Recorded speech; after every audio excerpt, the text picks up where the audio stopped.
الحمد للہ رب العالمین،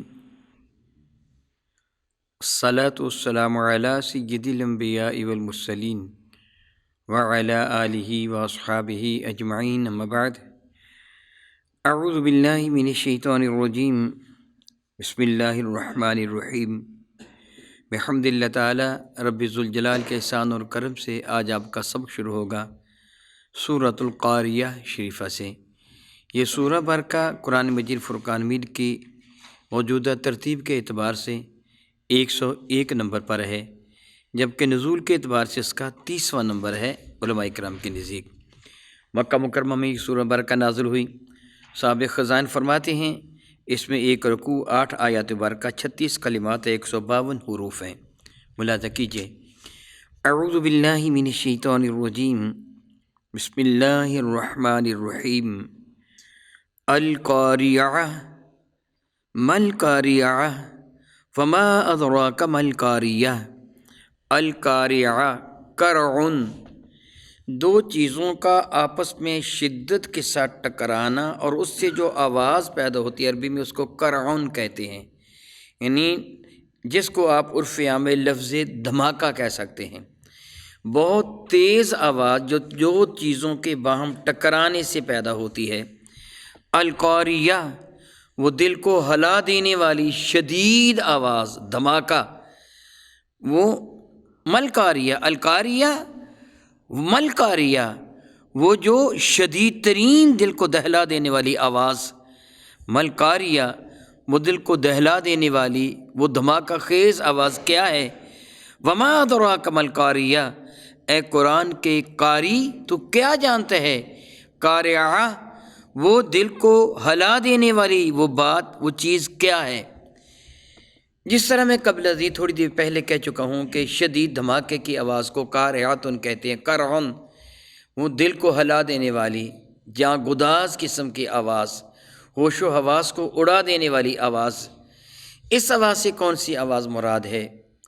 اس پہ کوئی شک نہیں کہ مفسرین کرام نے، متقدمین نے ارشاد فرمایا کہ جب وہ قیامت کا پہلا نفخہ ہوگا، وہ وقوع پذیر ہوگا، تو یہ بڑے بڑے جو سیارے ستارے آپس میں ٹکرا جائیں گے، سورج چاند ٹکرا جائیں گے، پاش پاش ہو جائے گا سب کچھ، اور اتنا شدید دھماکہ ہوگا کہ انسان کے لیے وہ ناقابل برداشت دھماکہ محسوس ہوگا۔ رب ذوالجلال نے اس کا ذکر فرمایا۔ اگلی آیات بارکہ کو پڑھ لیجئے، پھر میں دوبارہ اس کے بارے میں کچھ عرض کرتا ہوں۔ میرا اللہ فرماتے ہیں یوم یکون الناس کالفراش المبثوث، یوم، وہ دن جس دن یہ دھماکے ہوں گے، کیا ہوگا؟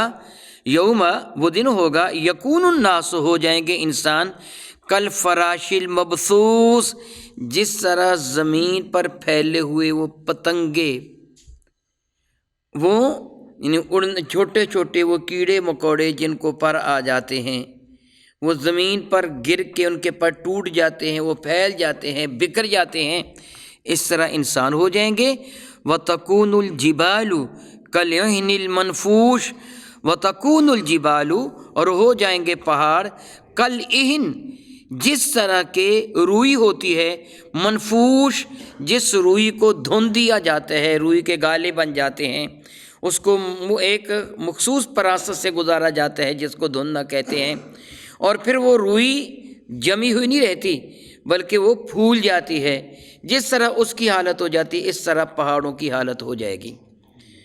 14 صدیاں پہلے رب کائنات جل وعلا نے میرے نبی پر یہ مبارک سورہ کریمہ نازل فرمائی۔ اس وقت سے لے کے کچھ عرصہ قبل تک اس کی یہی معنی، یہی ترجمہ جو کچھ پہلے میں عرض کر چکا ہوں، لیکن زمانے جدید میں ذرا چشم تصور میں لائیں کہ دنیا میں جتنے ایٹم بم تیار ہو چکے ہیں، جب یہ چلیں گے تو پھر پہاڑوں کا حال کیا ہوگا؟ آپ کا علم ہے نا کہ چاغی کے علاقہ میں پاکستان نے جب وہ ایٹمی دھماکے کیے تھے تو اس پہاڑ کا رنگ بھی بدل گیا تھا اور وہ اوپر کو اٹھ گیا تھا، روئی کے غالے کی طرح اٹھ گیا تھا۔ تو سوچئے جب یہ ایٹم چلیں گے تو کتنا شدید دھماکہ ہوگا، انسانوں کی حالت کیا ہوگی؟ رب کریم کا ارشاد گرامی قدر وَيَكُونُ النَّاسُ كَالْفَرَاشِ الْمَبْثُوثِ، وہ زمین پر پھیلے ہوئے کیڑے مکوڑوں کی طرح نیچے گر جائیں گے، یعنی کوئی زندہ بچے گا ہی نہیں۔ کیا حالت ہوگی؟ اور پہاڑوں کی حالت کیا ہوگی؟ یہ روئی کے گالوں کی طرح تباہ و برباد ہو کے اڑ جائیں گے۔ حقیقت سے میرا اللہ واقف ہے۔ میں یہ کہہ رہا ہوں کہ آج بھی یہ بات صادق آتی ہے، جس طرح کل میں کر رہا تھا نا کہ گھوڑے بھی اور آج کے ٹینک بھی، وہ دونوں پر بات صادق آ رہی ہے۔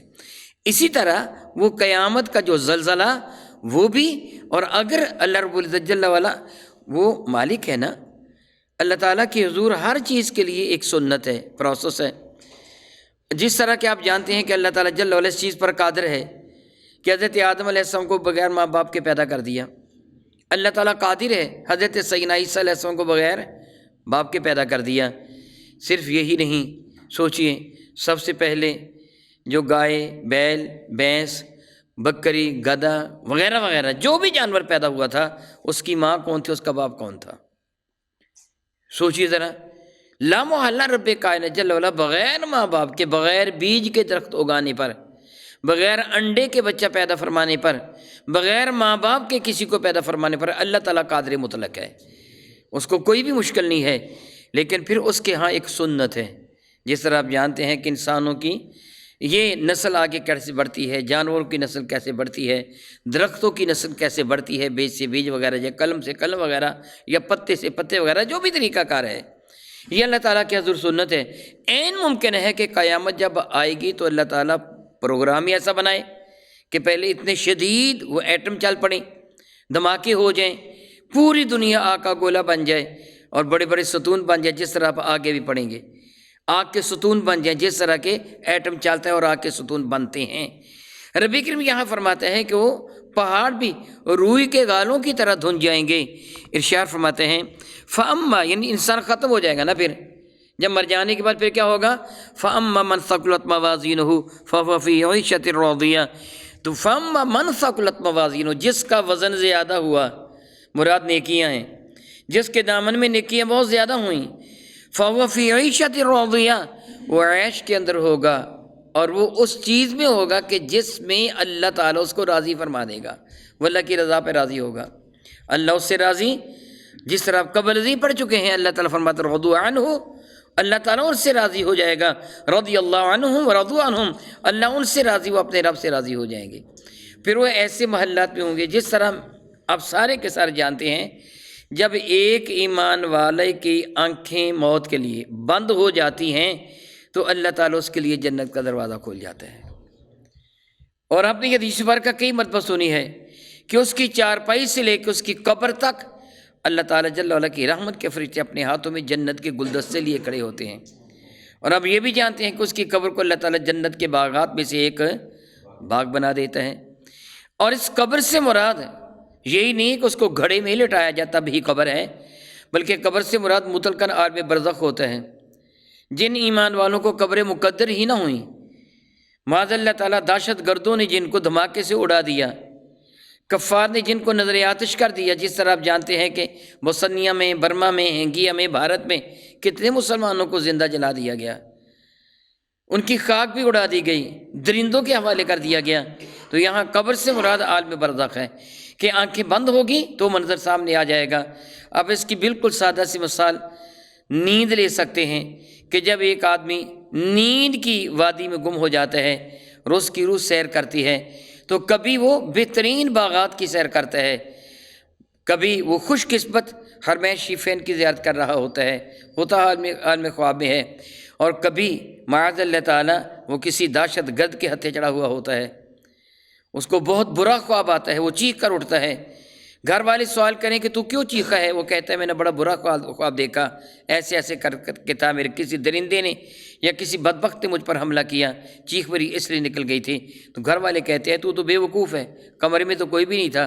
تو اس کا جواب کیا ہوتا ہے؟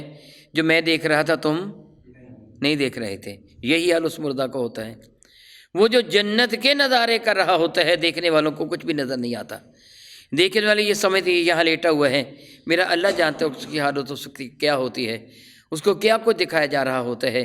میرا اللہ ارشاد فرماتے ہیں کہ جس کا وزن زیادہ ہوا، یہاں مختلف حدیث مبارکہ مفسرین کرام نے نقل فرمائیں۔ جامع ترمذی کی حدیث مبارکہ سے اس بات کا پتہ چلتا ہے کہ میزان عدل میں صرف نامہ اعمال نہیں رکھا جائے گا، انسان کو بھی رکھا جائے گا۔ میرے اور آپ کے کریم آقا علیہ السلام کے ارشاد گرامی قدر کا مفہوم بنتا ہے، قیامت کے دن ایک بندہ بہت موٹا تازہ ہوگا جسے لایا جائے گا، لیکن وہ بدبخت ہونے کے ناطے سے اتنا ہلکا ہوگا کہ مچھر کے پر کے برابر بھی اس کا وزن نہیں ہوگا۔ ایمان والے کا بڑا وزن ہوگا، اس کے نام اعمال کا بڑا وزن ہوگا۔ ایک روایت ہے میرے کریم آقا رسول ربی کے ارشاد گرامی قدر ہے کہ ایک آدمی کو قیامت کے دن میزان عدل میں اس کو تولا جائے گا، اس کے نام اعمال کو تولا جائے گا۔ ایمان والا ہوگا مگر ہوگا گناہ گار، اس کے گناہ اس کی نیکیوں کے مقابلہ میں زیادہ تھے، اس کے لیے جہنمی ہونے کا اعلان کر دیا جائے گا۔ فرشتے اس کو پکڑ کر جہنم کی طرف لے جا رہے ہوں گے کہ ایک چیخنے والا چیخے گا، اسے واپس لے کے آؤ، اس کی ایک شے باقی ہے۔ اسے واپس میزان عدل میں لایا جائے گا، اس کی ایک شے باقی، ایک ٹکڑا ہوگا تحریر کا، اس کو اس کے نام اعمال میں رکھا جائے گا تو اس کی نیکیوں کا وزن بہت زیادہ ہو جائے گا، اس کا وزن بہت بڑھ جائے گا۔ اعلان ہوگا یہ خوش بخت ہو گیا، اس کو جنت میں لے جاؤ۔ میرے کریم آقا فرماتے تم جانتے ہو کیا ہوگا؟ وہ کلمہ طیبہ لا الہ الا اللہ محمد رسول اللہ ہوگا، کہ جس کا وزن اس کے سارے نام اعمال میں سب سے زیادہ ہوگا۔ اس بنا پر ایک ایمان والے کی جو شان بن جاتی ہے، وہ اب سارے کے سارے جانتے ہیں کہ وہ محبت اور احترام کے ساتھ کلمہ طیبہ کی تلاوت کرتا ہے۔ تو رب کائنات ارشاد فرماتا ہے وَأَمَّا مَنْ خَفَّتْ مَوَازِينُهُ، اور جس کا وزن ہلکا ہوا، جس کے نامہ اعمال میں نیکیاں نہ ہونے کے برابر ہوئیں، کم ہوئیں، میرا اللہ فرماتا ہے فَأُمُّهُ ہاویہ، پھر اس کا ٹھکانہ ہاویہ ہے۔ معاذ اللہ معاذ اللہ معاذ اللہ تعالیٰ ثم معاذ اللہ تعالیٰ۔ یہاں علماء کرام فرماتے ہیں خفت موازین سے مراد ایک عام ایمان والا نہیں ہے، بلکہ اس سے مراد معاذ اللہ تعالیٰ ثم معاذ اللہ تعالیٰ کافر ہے۔ جس طرح ابھی تھوڑی دیر پہلے میں کلمہ طیبہ کے بارے میں عرض کر چکا ہوں کہ اس کا وزن اتنا زیادہ ہوگا کہ سارے نام اعمال سے زیادہ اس کا وزن ہو جائے گا، کیونکہ اللہ کے نام سے کوئی بھی شے بڑی نہیں ہے۔ آپ تو پانچوں وقت اذان میں سنتے ہیں اللہ اکبر، پانچوں وقت آپ سنتے ہیں، اور نماز میں متعدد مرتبہ آپ تک بھی کہتے ہیں کہ اللہ اکبر، تو پھر رب سے بڑا کون ہے؟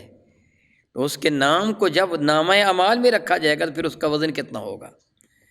اس لیے ایک ایمان والے کے یہ وزن ہلکے نہیں ہیں، بلکہ بے ایمان کے وزن ہلکے ہیں کہ اس کے دامن میں یہ دولت نہیں ہے۔ تو اللہ ارشاد فرماتا ہے وَأَمَّا مَنْ خَفَّتْ مَوَازِينُهُ، اور جس کا نام اعمال بہت ہلکا ہوا، فَأُمُّهُ ہاویہ، تو معاذ اللہ تعالیٰ اس کی ماں ہاویہ ہے، یعنی اس کو گود میں جس کے دیا جائے گا وہ ہاویہ ہے۔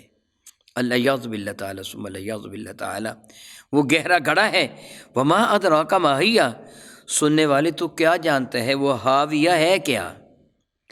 جس کی ماں ہاویہ، یعنی جس کو ہاویہ کی گود میں دے دیا جائے گا، وہ ہاویہ کیا ہے؟ وما ادراک، اور تجھے ادراک کیا ہے؟ تیری عقل، تیرا فہم، تیرا شعور، تیری دانائی، تیری پہنچ، تیری ریسرچ کیا جان سکتی ہے اس ہاویہ کو؟ وہ ہاویہ ما ہی، وہ کیا ہے؟ وہ کیا ہے؟ نار حامیہ، وہ شعلے مارتی ہوئی بھڑکتی ہوئی آگ ہے جس کو اللہ تعالیٰ نے ہاویہ کا نام دیا ہے۔ الیاذ باللہ تعالیٰ ثم الیاذ باللہ تعالیٰ، حدیث بارکہ کا مفہوم بنتے ہیں اس کی شدت اور اس کی حرارت اتنی شدید ہے کہ اللہ کے سوا اس کو کوئی بھی نہیں جانتا، یعنی شدید ترین وہ آگ ہے جس کے سپرد کافروں کو، منافقوں کو کیا جائے گا۔ البتہ گناہ گاروں کو جہنم کی سزا تو ملے گی، مگر کافروں جیسی نہیں، منافقوں جیسی نہیں۔ معاذ اللہ تعالیٰ ثم معاذ اللہ تعالیٰ، اللہ تعالیٰ معاف فرمائے۔ حدیث مبارکہ کے مفہوم کے مطابق کافروں اور منافقوں کی تو شکلیں بھی بگاڑ دی جائیں گی۔ اللہ تعالیٰ نے لقد کرمنا بنی آدم فرمایا، صرف مسلمان نہیں فرمایا، بنی آدم، لقد خلقنا الانسان فی احسن تقویم فرمایا ہے، لفظ انسان فرمایا ہے، مسلمان نہیں۔ ہر انسان ہی خوبصورت شکل پر پیدا کیا گیا ہے، ہر انسان کو ہی اللہ تعالیٰ نے عزت کا تاج عطا فرمایا ہے، اور جہنمیوں کے لیے تو عزت ہے ہی نہیں ہے، اس لیے جہنموں کی شکلیں بگاڑ دی جائیں گی، لیکن ایمان والے کی شکل نہیں بگاڑی جائے گی۔ بلکہ میرے کریم آقا تاجدار اربجم شفیع معظم رحمت عالم صلی اللہ علیہ وسلم کے متعدد ارشادات عالیہ اس سلسلہ میں ہیں۔ بطور مثال میرے کریم فرماتے ہیں کہ تنہائی میں بیٹھے، تنہائی سے مراد یہ ہوتا ہے لوگوں میں بیٹھے بھی ہو جائے تو حرج نہیں ہے، جس آدمی کی آنکھ سے اللہ تعالیٰ کے خوف سے آنسو نکل پڑا، اللہ تعالیٰ اس آنکھ کو جہنم کی آگ میں نہیں جلائے گا۔ میرے کریم آقا علیہ السلام کا ارشاد ہے، جو آنکھ ایمان والوں کی حفاظت کے لیے دشمن کی سرحد پر پہرا دیتی رہی، اللہ تعالیٰ اس آنکھ کو جہنم کی آگ میں نہیں جلائے گا۔ میرے کریم کا ارشاد گرامی قدر ہے، من اغبر قدمہ فی سبیل اللہ حرم اللہ علیہ النار، جن قدموں پر، جس بدن پر اللہ کی راہ میں گرد و غبار پڑ گیا، اللہ تعالیٰ اس کو جہنم کی آگ میں نہیں جلائے گا، اس کو بگاڑا نہیں جائے گا۔ اس کو سزا ملے گی تو اللہ رب العزت جل اس کا چہرہ نہیں بگاڑے گا، اس کو وہ سزا نہیں ملے گی جو کافر کے لیے اور منافق کے لیے خاص ہے۔ ایمان والا قبر میں جہنم میں جائے گا تو اس کو سزا ملے گی تو صحیح، لیکن اللہ رب العزت جل چاہے گا، جس طرح میں نے حدیث مبارکہ پڑھی، جس کا وزن زیادہ ہوا وہ تو جنت میں چلا گیا، جس کا وزن کم ہوا، گناہ زیادہ ہوئے، نیکیاں کم ہوئیں، آپ اس کو ہر ایک کو جہنمی نہیں کہہ سکتے۔ حدیث مبارکہ میں ہے، پھر جس کو میرا اللہ چاہے گا اس کو معاف فرما دے گا، جاؤ جنت میں لے جاؤ، اور جس کو وہ چاہے گا حساب دے گا، جسے چاہے گا عذاب دے گا، جسے چاہے گا معاف فرما دے گا، اور جس کے برابر ہوئے ان میں جس کو چاہے گا ثواب اجر عطا فرما دے گا، جسے چاہے گا مقام آراف میں رکھے گا، اس کو بعد میں جنت عطا فرما دے گا۔ لیکن یہ بات یقینی ہے کہ جس کے دل میں رائی کے دانے کے برابر بھی ایمان ہے، اللہ تعالیٰ کبھی نہ کبھی اس کو جنت ضرور عطا فرما دے گا۔ ہمیشہ دعا مانگا کیجیے کہ اللہ تعالیٰ جل وعلا ہمارا حشر ان لوگوں کے ساتھ فرمانا کہ جن کے لیے تو فرماتا ہے، انعم اللہ علیہم من النبیین والصدیقین والشہداء والصالحین وحسن اولئک رفیقا، جو انبیاء ہیں، جو صدیق ہیں، جو شہید ہیں، جو اولیاء اللہ ہیں، وہ کتنے پیارے ساتھی ہیں۔ قیامت کے دن اللہ تعالیٰ ہمارا حشر ان کے ساتھ فرمائے۔ ہر دعا میں اپنے رب سے یہ مانگا کیجیے کہ اللہ تعالیٰ میرا حشر نیک لوگوں کے ساتھ کرنا، آمین ثم آمین، او کما قال اللہ تبارک و تعالی، واللہ تعالی اعلم باسرار کتابہ۔